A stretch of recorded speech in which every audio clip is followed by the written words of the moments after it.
Warm engine sound, M54.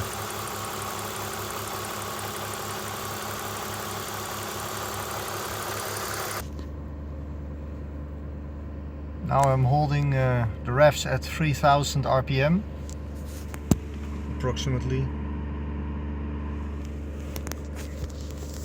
because I've seen a video on YouTube which stated that some ticking noise from hydraulic valve lifters could be gone when you hold your revs for about 2 minutes. So I thought that let's give it a try. So after 2 minutes I will make a new video of the warm engine sound. So I interrupt the video because 2 minutes looking at a dashboard is not that appealing.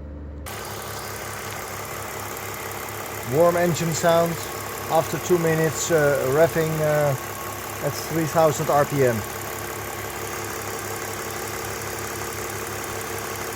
I think the ticking sound is still the same.